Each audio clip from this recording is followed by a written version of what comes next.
بسم اللہ الرحمن الرحیم۔ السلام علیکم۔ آج ہم 10th کلاس کے ترجمۃ القرآن کتاب میں سے چیپٹر نمبر 1 سورۃ الانعام کی آیات 151، 52 اور 53 کا لفظی اور بامحاورہ ترجمہ پڑھیں گے۔ یہ آپ کے سامنے ایک فہرست ہے جس میں کتاب کی تمام صورتوں کے نام لکھے گئے ہیں جو صورتیں آپ کے نصاب کا حصہ ہیں، جیسے کہ سورۃ الانعام سے لے کر سورۃ الشورى تک، اور اس فہرست میں انہی صورتوں میں سے ان آیات کی نشاندہی کی گئی ہے جو آپ کو پیپر میں آئیں گی، جن میں سے آپ کو لفظی اور بامحاورہ ترجمہ پوچھا جائے گا، اور انہی کے الفاظ میں سے آپ کو MCQs میں بھی الفاظ آئیں گے۔ تو ہمارے پاس ہے آج کے لیکچر میں سورۃ الانعام کی آیات 151 تا 53، ہم ان کا لفظی ترجمہ سیکھیں گے۔ اگر آپ اس ویڈیو کو دھیان سے توجہ سے سن لیتے ہیں تو آپ عربی کا ترجمہ خود کرنے کے قابل ہو جائیں گے۔ سب سے پہلے آیت کو درست تلفظ کے ساتھ پڑھنا سیکھیں۔ بسم اللہ الرحمن الرحیم۔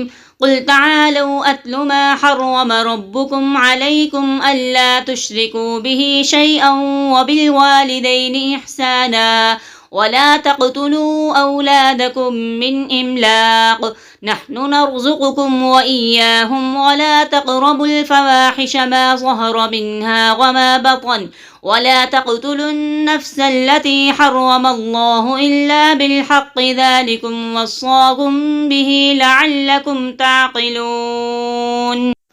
قل فرما دیں، تعالو او اتلو میں پڑھ کر سناؤں، ما حرم جو حرام کیا، ربکم تمہارے رب نے، علیکم تم پر، اللہ تشرکو کہ نہ شریک ٹھہراؤ بھی اس کے ساتھ، شیئن کچھ، وبالوالدین اور والدین کے ساتھ، احسانا نیک سلوک کرو، ولا تقتلو اور نہ قتل کرو، اولادکم اپنی اولاد کو، من سے املاق مفلس، نحن ہم، نرزقکم تمہیں رزق دیتے ہیں، وإیاہم اور ان کو، ولا تقربو اور نہ قریب جاؤ تم، الفواحش بے حیائی کے، ما ظہر جو ظاہر ہو، منہا اس سے، وما بطن اور جو چھپی ہو، ولا تقتلو اور نہ قتل کرو، النفس جان کو، التی جو، حرم حرمت دی، اللہ نے، الا بالحق مگر حق پر، ذالکم یہ، وصاکم تمہیں حکم دیا ہے، بھی اس کا، لعلکم تاکہ تم، تعقلون عقل سے کام لو۔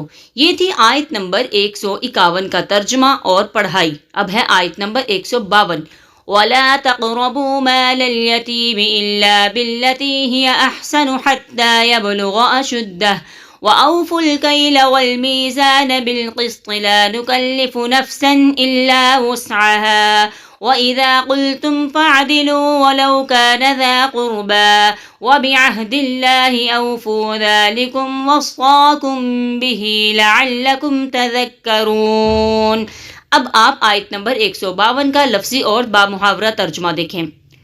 وا اور، لا تقربو قریب نہ جاؤ، مالا مال کے، الیتیمہ یتیم کے، الا مگر، باللتی ایسے جو، ہیا وہ، احسن بہترین ہے، حتیٰ یہاں تک کہ، یبلغ پہنچ جائے، اشدہ اپنی جوانی کو، واوفو اور پورا کرو، الکیل ماپ، والمیزان اور تول، بالقسط انصاف کے ساتھ، لا نکلف ہم تکلیف نہیں دیتے، نفسن کسی کو، الا مگر، وسعہا اس کی وسعت کے مطابق۔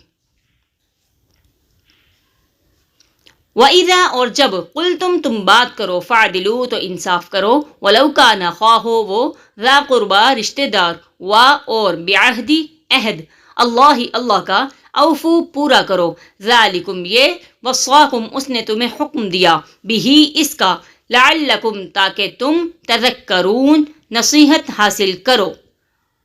آیت نمبر 153۔ وَأَنَّ هَذَا صِرَاطِي مُسْتَقِيمًا فَاتَّبِعُوهُ وَلَا تَتَّبِعُوا السُّبُلَ فَتَفَرَّقَ بِكُمْ عَن سَبِيلِهِ ذَلِكُمْ وَصَّاكُمْ بِهِ لَعَلَّكُمْ تَتَّقُونَ۔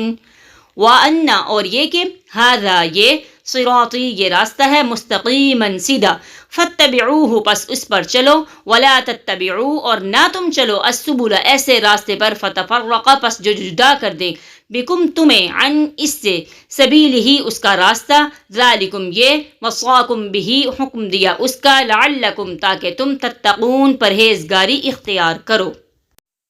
بامحاورہ ترجمہ۔ ان سے کہو، آؤ میں تمہیں پڑھ کر سناؤں کہ تمہارے پروردگار نے تم پر کون سی باتیں حرام کی ہیں، وہ یہ ہیں کہ اس کے ساتھ کسی کو شریک نہ ٹھہراؤ، ماں باپ کے ساتھ اچھا سلوک کرو، غربت کی وجہ سے اپنے بچوں کو قتل نہ کرو، ہم تمہیں بھی رزق دیں گے اور ان کو بھی، اور بے حیائی کے کاموں کے پاس بھی نہ پھٹکو، چاہے وہ بے حیائی کھلی ہو یا چھپی ہوئی، اور جس جان کو اللہ نے حرمت عطا کی ہے اسے کسی برحق وجہ کے بغیر قتل نہ کرو۔ لوگوں، یہ ہیں وہ باتیں جن کی اللہ نے تاکید کی ہے تاکہ تمہیں کچھ سمجھ آئے۔ اور یتیم جب کہ پختگی کی عمر کو نہ پہنچ جائے اس وقت تک اس کے مال کے قریب بھی نہ جاؤ، مگر ایسے طریقے سے جو اس کے حق میں بہترین ہو، اور ناپ تول انصاف کے ساتھ پورا کرو۔ البتہ اللہ کسی بھی شخص کو اس کی طاقت سے زیادہ کی تکلیف نہیں دیتا، اور جب کوئی بات کہو تو انصاف سے کام لو، چاہے معاملہ اپنے قریبی رشتہ دار ہی کا ہو، اور اللہ کے عہد کو پورا کرو۔ لوگوں، یہ باتیں ہیں جن کی اللہ نے تاکید کی ہے تاکہ تم نصیحت کو قبول کرو، اور اے پیغمبر ان سے یہ بھی کہو کہ یہ میرا سیدھا سیدھا راستہ ہے، لہٰذا اس کے پیچھے چلو، دوسرے راستوں کے پیچھے نہ پڑو، ورنہ وہ تمہیں اللہ کے راستے سے الگ کر دیں گے۔ لوگوں، یہ باتیں ہیں جن کی اللہ نے تاکید کی ہے تاکہ تم متقی بنو۔ بچوں، آیات کا بامحاورہ ترجمہ یاد کرنے کے لیے لفظی ترجمہ یاد کرنا انتہائی ضروری ہے۔ الفاظ آپ کو MCQs میں بھی دیے جاتے ہیں اور مختصر سوالات میں بھی، تو لفظی ترجمہ یاد کرنے کے ساتھ ساتھ آپ کے تمام سوالات کے جوابات حل ہو جائیں گے، اور پھر بامحاورہ ترجمہ یاد کرنے میں آپ کو بہت زیادہ آسانی ہوگی۔ اللہ حافظ۔